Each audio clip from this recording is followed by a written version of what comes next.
We speak to tens of thousands of young people every single year, and this show is about their stories.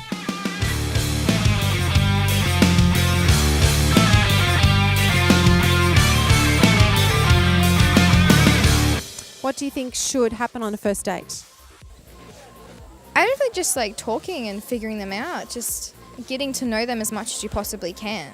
Whatever you're comfortable with, really. Like, I wouldn't do anything too drastic on the first date.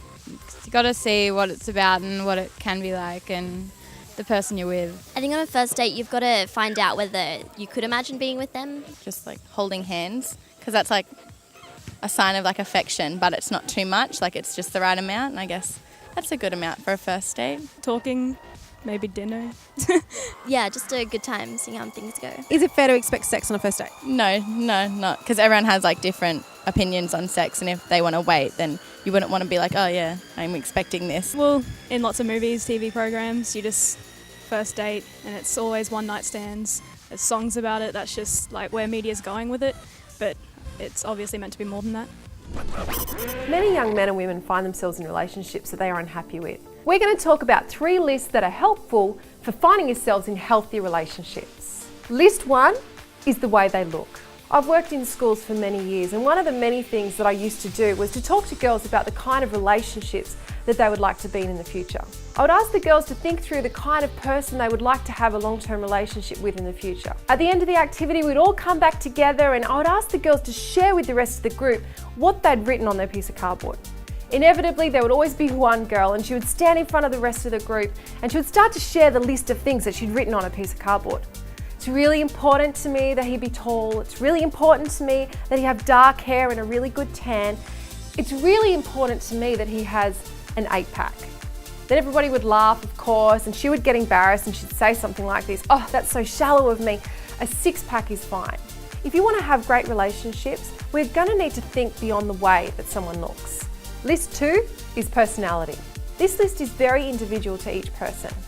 One person might say, well, it's really important to me that he be funny. I just really like laughing. The next person might say, I don't care if he's funny. I don't care if he thinks, I just want someone who loves adventure, who likes going out and doing stuff, climbing trees, surfing. That's what matters to me. Whether it's that we like to do similar things or we just have a similar background or whatever, we build friendships based on this stuff. List 3, I call universal attributes. I call it this because I believe that the things on this list matter for all of us. The things on this list are things like kindness. You have to look at the way that the person relates to others to really make sure that they possess this quality. How kind are they to their brother or their sister, or to your brother or sister?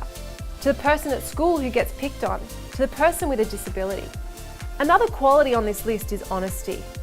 Are they honest about the little things? The little things are often an indicator of the big things. Are they respectful? For the girls, how much respect do they show to women? Do you think social media has made it easier to communicate within relationships? Yeah, I know, like, my girlfriend, I text her like here and there, but in social media is a big deal. Like, I wouldn't be with her if I wasn't able to talk to her like constantly over and over again, like, because that's where we got close and stuff, and we couldn't meet up in face to face because it was sort of long distance at the start. So yeah, it's helped me in that way.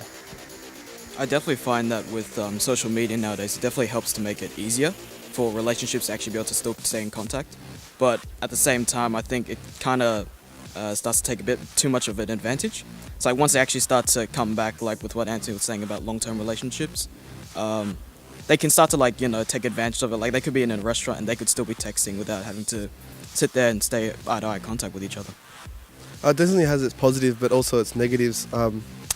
Like me being in a long-term relationship, I've had some positive moments, but also some negative moments, because it does allow you to communicate, but then it also allows them to communicate with other people, and you also have the ability to watch that and monitor that, and that can put own thoughts into your head.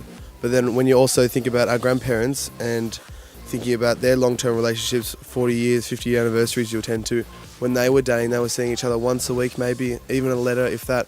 And when I think about my own relationship, the best moments that I've ever experienced are with her, like in contact, we're around her family, but probably the worst moments are when we're not even together, just through social media.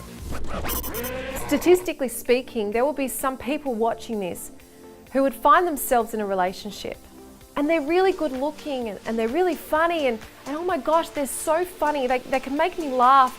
But after a few weeks, you started to notice that they would fly off the handle over nothing. At first, it was with one of their friends. Someone would say or do something tiny and they would just become so angry.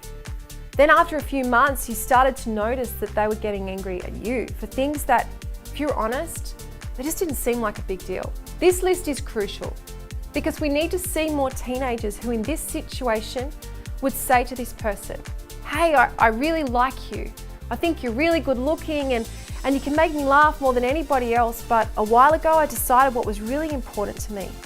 And being with someone who has an anger problem, it's just not what I want for my life. So I'm going to walk away. This list is for the brave because walking away from a relationship is really hard. But if we can decide what belongs on this list now, then we might have a chance of finding ourselves in great, healthy relationships down the track.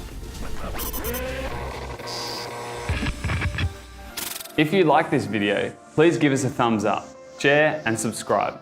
Also, check out these other videos on issues we've covered.